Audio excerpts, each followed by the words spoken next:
ഏതൊരു മക്കളും പിന്നെ അവരുടെ മരണമേ ആഗ്രഹിക്കും. ചിലപ്പോ അവരെ തകർത്തെന്ന് വരും, കൊന്നെന്ന് വരും. എനിക്കതിന് ഒന്നും കഴിയില്ല. ഞാൻ തകർന്നാലും എന്റെ അമ്മ തകരണ്ട. അയ്യേ, അലീനയുടെ അമ്മയെക്കുറിച്ച് പറഞ്ഞപ്പോ ഞാൻ വെറുതെ ഇമോഷണൽ ആയതാ. പോട്ടെ മോളെ.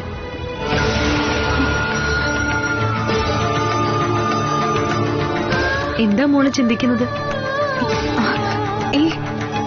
ഒന്നുമില്ല. എന്നാ പണി നടക്കട്ടെ.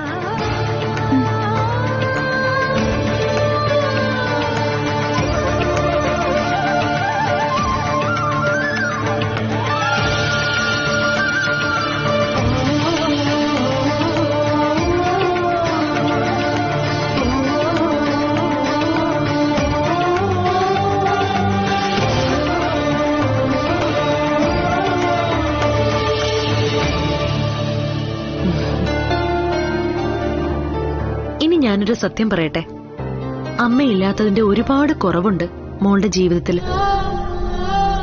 അതെനിക്കും മനസ്സിലായി.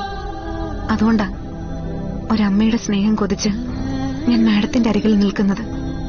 സ്വന്തം അമ്മയെ പോലെ മറ്റൊരമ്മയ്ക്ക് സ്നേഹിക്കാൻ കഴിയില്ല മോളെ. ആ യാഥാർത്ഥ്യം മറച്ചുവെച്ച് സംസാരിക്കുന്നതിൽ അർത്ഥമില്ല. എങ്കിലും നിന്റെ നിസ്സഹായാവസ്ഥ തിരിച്ചറിഞ്ഞ സ്ഥിതിക്ക് ഇനി എന്റെ ഉള്ളിൽ നിനക്കൊരു സ്ഥാനം ഉണ്ടാവും. അത് മകളുടെ സ്ഥാനം തന്നെയാ.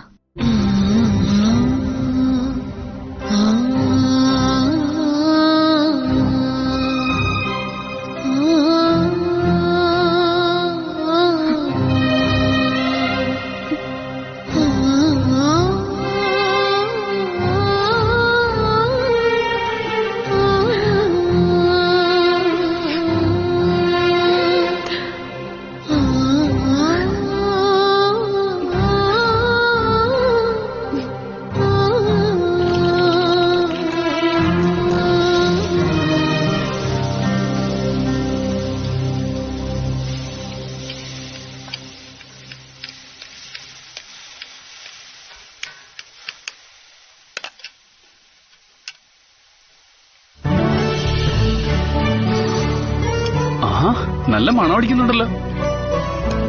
ഇങ്ങനെ വല്ലപ്പോഴും അല്ലേ ഉച്ചയൂണിന്റെ സമയത്ത് നിന്നെ കിട്ടൂ. അപ്പൊ ഇഷ്ടപ്പെട്ടതൊക്കെ ഉണ്ടാക്കി തരാന്ന് ഞാൻ വിചാരിച്ചു. ലോകത്തിലെ എല്ലാ മക്കൾക്കും ഏറ്റവും പ്രിയപ്പെട്ടത് അമ്മമാരുണ്ടാക്കുന്ന ഭക്ഷണം തന്നെയാ.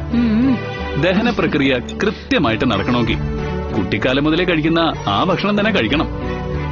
എന്നുവെച്ചാ എന്നും അമ്മ കൂടെ കാണില്ല.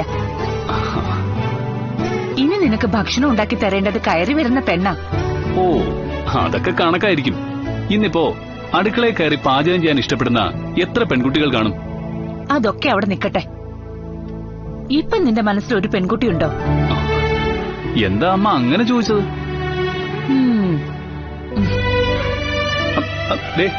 ശങ്കരമാമയും ടോണിയും വെറുതെ ഓരോന്ന് പറയും. അതൊക്കെ അവരുടെ മനസ്സിൽ തോന്നുന്ന കാര്യങ്ങളാ. അതൊന്നും അമ്മ കാര്യമായിട്ട് എടുക്കരുത്.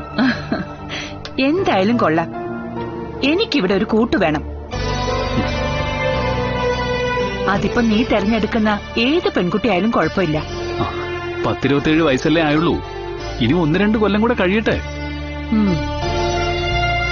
അപ്പോഴേക്കും SI ആയി ചാർജ് എടുത്തിട്ട് ഞാനൊന്ന് നിവർന്നു നിൽക്കും. ഒരു പെണ്ണിന് നീ ചെലവിന് കൊടുക്കേണ്ട കാര്യമില്ല. അവളെ ഇങ്ങ് കൊണ്ടുവന്ന് തന്നാ മതി. ഞാൻ നോക്കിക്കൊള്ളാം. അമ്മ ആദ്യം അമ്മയുടെ സ്പെഷ്യൽ കറികളൊക്കെ ഈ ടേബിളിൽ കൊണ്ടുവയ്ക്ക്. ഞാൻ ഒന്നൊന്നായിട്ട് കഴിച്ചു തുടങ്ങാം.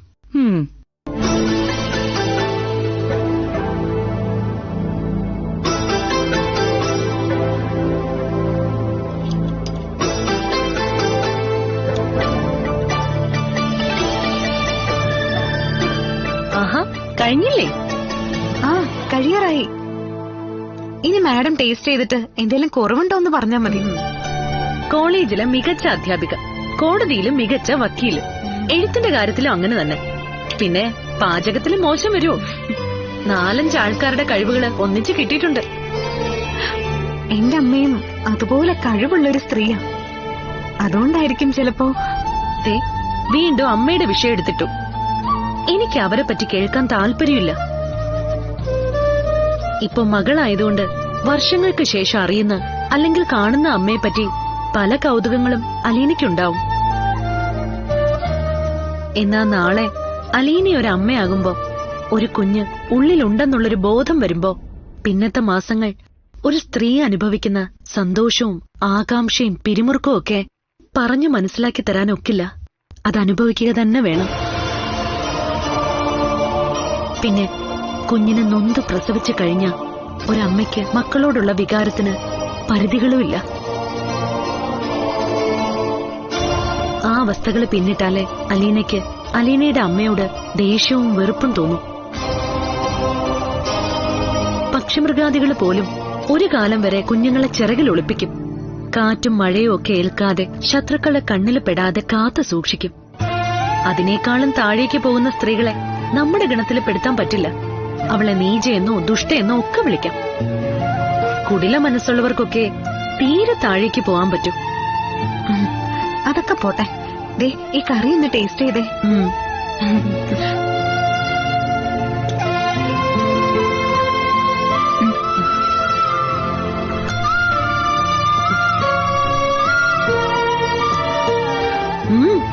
നന്നായിട്ടുണ്ട്.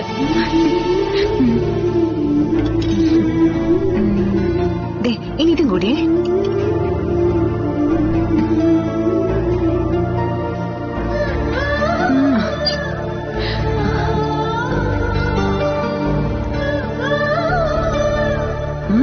എല്ലാം ഒന്നിനൊന്നിനും മെച്ചം. ഇനി മറ്റുള്ളവർ കഴിച്ചിട്ട് അഭിപ്രായം പറയട്ടെ. എല്ലാവരുടെ അഭിപ്രായത്തിന് മുകളിലാ എനിക്ക് മാഡത്തിന്റെ അഭിപ്രായം. എങ്കിൽ ധൈര്യമായിട്ട് വിളമ്പിക്കും. ആരും ഒരു കുറ്റവും പറയില്ല. സത്യത്തിൽ ഞാനാ ഇപ്പൊ റിലാക്സ്ഡ് ആയത്. കഴിഞ്ഞ ദിവസം വരെ ഈ വീട്ടിനകത്ത് വല്ലാത്തൊരു ശ്വാസം മുട്ടലായിരുന്നു. വീട്ടിനകത്തുള്ളവര് പരസ്പരം മിണ്ടാതെ ഓരോന്നുള്ളിലൊതുക്കി നടക്കുമ്പോഴാ നെഗറ്റീവ് എനർജി കൂടുന്നത്. ഇപ്പതേ മൊത്തത്തിലൊരു വെളിച്ചം വന്നു. എല്ലാരും ഹാപ്പിയാ. ഒരു വീടിന് വേണ്ടതും അത് തന്നെയാ. കർത്താവിന് മുന്നിൽ ഞാൻ മെഴുകുതിരി കൊളുത്തി മുട്ടുകുത്തി പ്രാർത്ഥിക്കുമ്പോ ഞാൻ ഒന്നേ പറഞ്ഞിട്ടുള്ളൂ, മാഡം എന്നെ സ്നേഹിക്കണമെന്ന് മാത്രം. ഇനി ഒരിക്കലും എന്നെ അകറ്റി നിർത്തരുത്. ആരെന്ത് പറഞ്ഞാലും എന്ത് കേട്ടാലും എന്നെ സംശയിക്കരുത്. ഞാനങ്ങനെ വെറുക്കുന്നവരായിട്ട് ആരുമില്ല. അലീന മാത്രമായിരുന്നു അതിനൊരു അപവാദം. എന്നാൽ ഇപ്പോ ഞാൻ പറഞ്ഞല്ലോ, എന്റെ ഉള്ളിൽ നീ കടന്നുകൂടി കഴിഞ്ഞു. ഇനി പറിച്ചെടുക്കാൻ ബുദ്ധിമുട്ടാ. അമ്മ തള്ളിക്കളഞ്ഞിട്ടും അമ്മയെ സ്നേഹിക്കുന്ന ഈ മകളെ എനിക്ക് മനസ്സിലാവും. നിന്റെ ഉള്ളിലെ സ്നേഹവും കരുണയും തിരിച്ചറിയാൻ കഴിയും. അതുപോലെ ഇനി ആർക്കും എന്നെ തെറ്റിദ്ധരിപ്പിക്കാൻ പറ്റില്ല.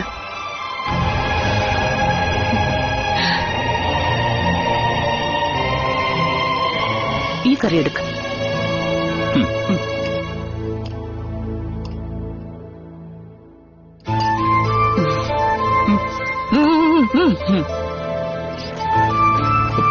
ഉള്ളത് പറയാലോ, അമ്മ ഉണ്ടാക്കുന്ന ഏത് കറിയാ മെച്ചോന്ന് പറയാൻ പറ്റിയല്ല. സ്ഥിരമായിട്ട് ഇവിടെ വന്ന് ഭക്ഷണം കഴിക്കാനുള്ള അടവാ. വീട്ടിൽ ചെന്നാ ഇവനെ വീട്ടിൽ കയറ്റത്തില്ല. അവിടുത്തെ കാര്യങ്ങൾ ഇവിടുത്തേക്കാ കഷ്ടമേ. പെണ്ണ് കേട്ടാൽ വീട്ടിൽ കയറണമെന്നാ പറയുന്നത്. നിങ്ങളെല്ലാം ശങ്കരൻകുട്ടിയോടെ ചേർന്നതാ ഇങ്ങനായി പോയത്. ശങ്കരൻ പെണ്ണു വേണ്ടാന്ന് വെച്ചു. ഇപ്പൊ ശങ്കരനെ അനുകരിക്കാൻ നിങ്ങൾ രണ്ടാളും. ആ, പ്രേമിച്ച പെണ്ണ് തേച്ചിട്ട് പോയതുകൊണ്ടാ ഇവൻ കെട്ടാത്തത്. അപ്പൊ നീയോ?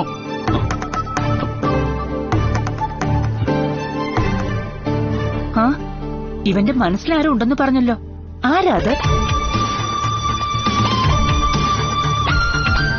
ഞാൻ പറഞ്ഞല്ലോ അമ്മേ, അമ്മയെ കുത്തി ഇളക്കി വിടുക രണ്ടും എന്റെ മനസമാധാനം കളയാൻ വേണ്ടിട്ട്.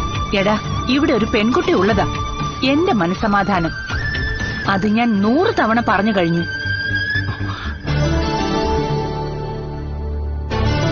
അമ്മേ, ഇവന്റെ മനസ്സിലുള്ള പെൺകുട്ടിയാണ് അമ്മയുടെ മരുമകളായി വരുന്നതെങ്കിൽ പിന്നെ അമ്മയ്ക്ക് മാത്രമല്ല മൊത്തത്തി മനസമാധാനമായിരിക്കും.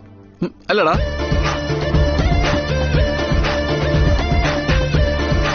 അതുപോലെ നല്ലൊരു കുട്ടിയാ അമ്മയൊന്ന് തറപ്പിച്ചു നോക്കിയ വണങ്ങി നിൽക്കുന്ന കുട്ടി.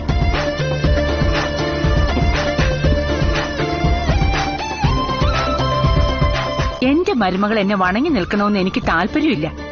കുറച്ച് തന്റെയുടെ ഉള്ള പെൺകുട്ടികളെയാ എനിക്കിഷ്ടം. ചില നേരത്ത് അങ്ങനെയമ്മേ, തന്റെ അടുത്ത് കൈയും കാലും വെച്ചോല ഈ പെങ്കുച്ചിന് പോക്ക്. എന്നിട്ടും ആളെ പറയുന്നില്ലല്ലോ. പറഞ്ഞു കഴിഞ്ഞാ ഞാൻ പോയി പെണ്ണ് കാണാം. അതിന് അങ്ങനെ ഒരു പെണ്ണ് വേണ്ടേ?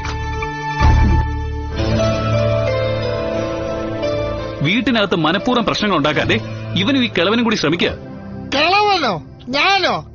ആഹാ, എന്നാ പിന്നെ രണ്ടിലൊന്നും അറിഞ്ഞിട്ട് എന്റെ കാര്യം. അങ്ങനെ മുറിക്കാത്തുകാരി കഥകടച്ചിരിക്കാത്ത ചേച്ചിയുടെ മോനിപ്പം മുറിക്കാത്തുകാരി മൊബൈലും നോക്കി ഇരിക്കുന്നത് അവളുടെ വിളി പ്രതീക്ഷിച്ച മനസ്സിലുള്ള സുന്ദരിയുടെ. ആഹാ, ഇത്രയും പറഞ്ഞല്ലേ, കുറച്ചുകൂടെ കഴിക്കുക. എനിക്ക് നിറഞ്ഞു. ഇനി നിനക്കൊന്നും പറയാനില്ലടാ. ശങ്കരമാവ് പറഞ്ഞാ ശരി, അതിൽ കൂടുതലൊന്നും എനിക്ക് പറയാനില്ല.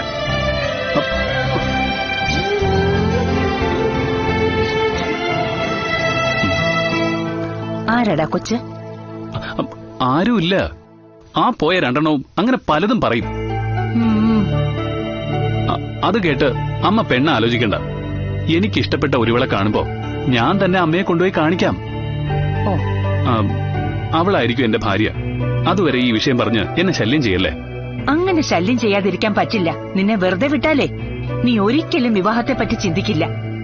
നിന്റെ അച്ഛന് വയസ്സ് 25 ആയപ്പോ എന്നെ ഇവിടേക്ക് കൂട്ടിക്കൊണ്ടു വന്നതാ. നിനക്ക് അതും കഴിഞ്ഞ് 2 വയസ്സുകൂടി കൂടി. മറ്റു പ്രാരബ്ധങ്ങളൊന്നുമില്ലെങ്കിൽ സമയത്തിന് കല്യാണം കഴിക്കണം.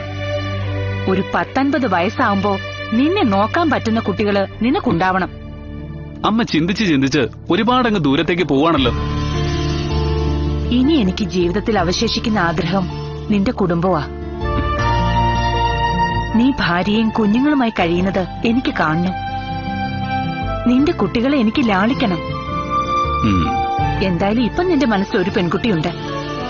അല്ലാതെ അവരിങ്ങനെ പറയില്ല. അമ്മ അത് ഉള്ളിൽ വെച്ചുകൊണ്ട് നടക്കല്ലേ. അവസാനം നിരാശപ്പെടേണ്ടി വരും.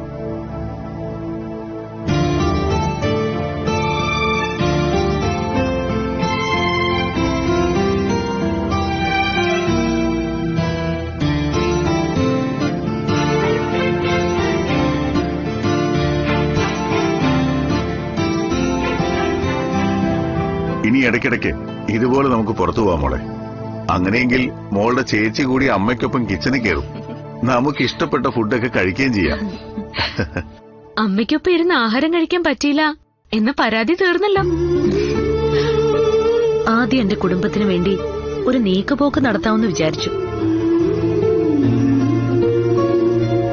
അപ്പോഴും ഉള്ളിൽ തട്ടിയ സ്നേഹമൊന്നും ഇല്ലായിരുന്നു അലീനയോട്. എന്നാൽ ഇപ്പോഴങ്ങനെയല്ല കേട്ടോ. പാചകത്തിനിടയില് ഞാൻ അലീനയെ പറ്റി ഒരുപാട് അറിഞ്ഞു. അലീന ജീവന് തുല്യം സ്നേഹിക്കുകയും എന്നാൽ അലീനയെ തള്ളിക്കളഞ്ഞ അമ്മയെപ്പറ്റി. അത് കേട്ടതോടെ എന്റെ മനസ്സിലുണ്ടായിരുന്ന ദേഷ്യവും മാറി. ഇപ്പൊ എനിക്ക് അപർണയെ പോലെ തന്നെ കാണാൻ പറ്റുന്നുണ്ട് അലീനയെ.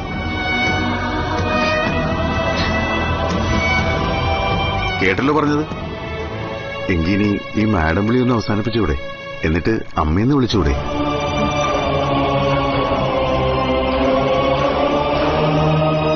അത് മതി ചേച്ചി. അമ്മയ്ക്ക് എന്നെ പോലെ ചേച്ചിയെ കാണാൻ പറ്റുമെങ്കിൽ അങ്ങനെ വിളിക്കുന്നതല്ലേ നല്ലത്. എന്നെ അച്ഛാന്നല്ലേ വിളിക്കുന്നേ? അങ്ങനെയുള്ളപ്പോ ഇയാൾ അമ്മയല്ലേ? അങ്ങനെ വിളിക്കാൻ എനിക്ക് അനുവാദം തന്നിട്ടില്ല. എന്നാൽ ഇന്നു മുതൽ അനുവാദം തന്നിരിക്കുന്നു. ഇനി എന്നെ അമ്മയെന്ന് വിളിച്ചോ.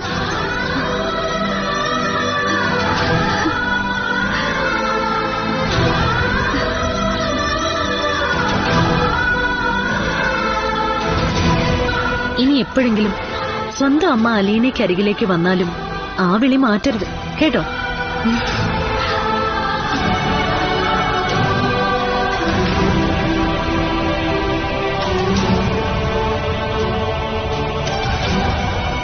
എല്ലാ അർത്ഥത്തിലും ഇന്ന് മനസ്സ് നിറഞ്ഞ ഭക്ഷണം കഴിച്ചത്.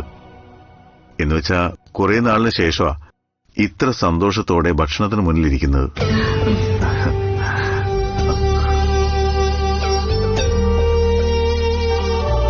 ഈ സന്തോഷത്തിന് വേണ്ടിയാ ഞാൻ അലീനയുടെ മുമ്പിൽ കീഴടങ്ങിയത്. ഈ വീടുമായി എന്തോ ഒരു ആത്മബന്ധം അലീനയ്ക്കുണ്ട്.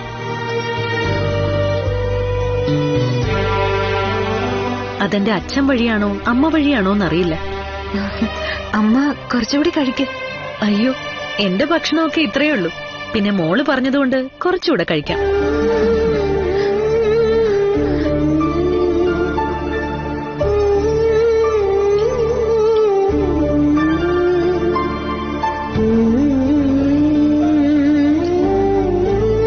മതി.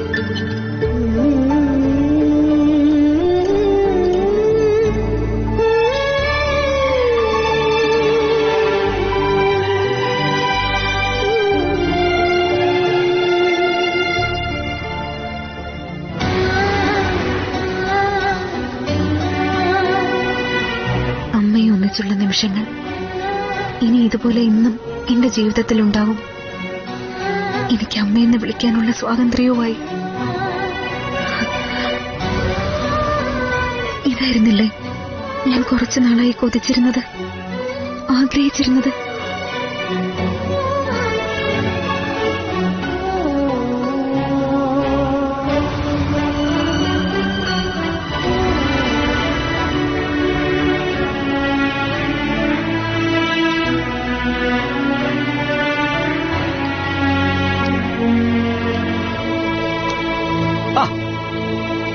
വന്നിട്ട് ഇതിനകത്ത് തന്നെ കയറി ഇരുന്നാ മതി കളിയാ.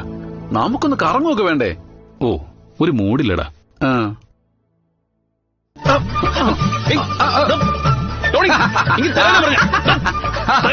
നീ ടീച്ചറെ വിളിച്ചു, അവരെടുത്തില്ല. അതിന്റെ വിഷാദമാണ് നിന്റെ ഈ മുഖത്ത്. അവിടെ നേരത്തെ വിളിച്ചാ അപ്പോഴെനിക്ക് എടുക്കാൻ പറ്റില്ല. ഓ അതുകൊണ്ട് ഞാൻ തിരിച്ചു വിളിച്ചത്. പിന്നെ എന്നിട്ട് അവര് നിന്നെ വിളിച്ചാടി അത് കാണുന്നില്ലല്ലോ.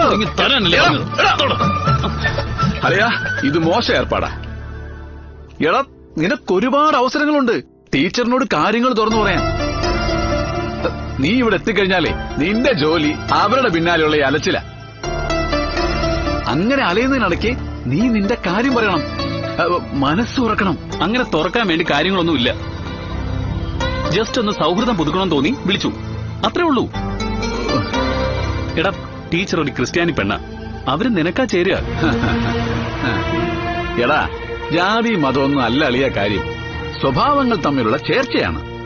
കർത്താവ് നിനക്ക് വേണ്ടി പറഞ്ഞു വെച്ചതാണ് ടീച്ചറെന്ന് നിങ്ങളെ രണ്ടാളെ അറിയാവുന്ന ആർക്കും തോന്നും. പറയുന്നത് കേട്ടാ തോന്നുമല്ലോ നിനക്ക് ടീച്ചറെ ഒരുപാട് കാലമായിട്ട് അറിയാന്ന്. ടീച്ചറിനെ അറിയില്ലെങ്കിലും എനിക്ക് നിന്നെ അറിയാം. നീ ഇതുവരെ ഒരു പെൺകുട്ടിയെ കുറിച്ചും മതിപ്പോടെ സംസാരിച്ചിട്ടില്ല. ഒരു പെൺകുട്ടിയെയും അങ്ങോട്ട് വിളിച്ചിട്ടുമില്ല. ആരുടെയും പിന്നാലെയും പോയിട്ടില്ല. പക്ഷേ ജീവിതത്തിൽ ആദ്യമായിട്ട് അതിനൊക്കെ മാറ്റങ്ങൾ ഉണ്ടാക്കിയത് ഈ ടീച്ചറാണ്. അതുകൊണ്ട് എന്റെ മനസ്സ് പറയുന്നു, ആവണിശ്ശേരിയിലെ ഭാവി മരുമകൾ അലീന ടീച്ചറായിരിക്കുമെന്ന്. എനിക്ക് അങ്ങനെ ഒരു തോന്നലില്ല. ഓ എടാ, എന്നാലേ അതിലേക്കാണ് കാര്യങ്ങളുടെ പോക്ക്.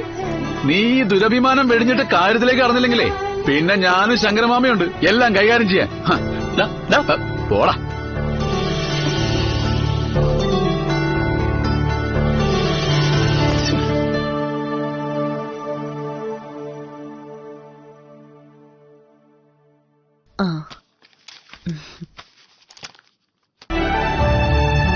ഹൃദയം, ഇത് ഞാനെന്റെ നെഞ്ചോട് ചേർത്ത് പിടിക്കുന്ന നോവലാ. എനിക്ക് ഏകദേശം 25 വയസ്സുള്ളപ്പോ എഴുതിയതാ. ഞാൻ ഈ നോവല് വായിച്ചിട്ടില്ലല്ലോ. ഈ നോവൽ ഇറങ്ങുമ്പോ അലീനയ്ക്ക് 8-9 വയസ്സേ കാണൂ. ഹൃദയം എന്നിതിന് പേരിടാൻ ഒരു കാരണമുണ്ട്. എന്റെ ഹൃദയം തന്നെയായിരുന്നു എന്റെ അച്ഛൻ. എന്റെ സ്പന്ദനമെന്ന് വേണമെങ്കിൽ പറയാം. ഇതുപോലൊരച്ഛനെ അധികം ആർക്കും കിട്ടിയിട്ടുണ്ടാവില്ല. അച്ഛന്റെ എഴുത്തും വായനയും തന്നെയാണ് എന്നെ എഴുത്തിലേക്ക് തിരിച്ചുവിട്ടത്. അക്ഷരങ്ങൾ അടക്കി വെക്കാൻ എന്നെ പഠിപ്പിച്ച എന്റെ ഗുരു അച്ഛനാ. അങ്ങനെയുള്ള അച്ഛൻ എന്റെ കൺമുമ്പിൽ വെട്ടേറ്റ് വീഴുമ്പോ, എന്റെ മടിയിൽ കിടന്ന് മരിക്കുമ്പോ ഞാൻ അനുഭവിച്ച വേദന ദേ ഇപ്പോഴും എനിക്ക് ഓർക്കാൻ കഴിയുന്നില്ല. അതിനുശേഷം കുറെ നാൾ, ഏകദേശം 1 വർഷത്തിനു മുകളിൽ ബോധമില്ലാതെ കിടന്നു എന്നൊക്കെയാ അമ്മ പറയുന്നത്. ഓർമ്മയില്ല. അത് ഒരു കണക്കിന് നന്നായി.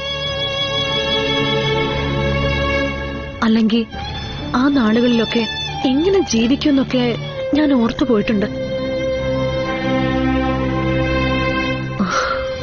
പിന്നെ ഇതിനകത്ത് കേന്ദ്ര കഥാപാത്രം എന്റെ അച്ഛനാ.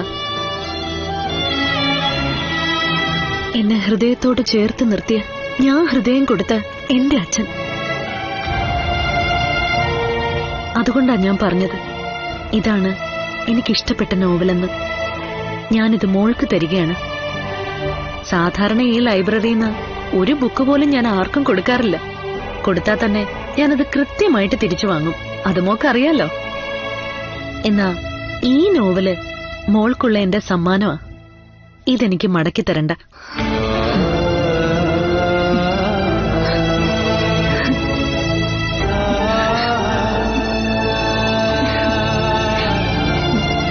ഞാനും ഈ നോവൽ നെഞ്ചോട് ചേർക്കുന്നു. എനിക്ക് ആദ്യമായി അമ്മ തന്ന സമ്മാനവും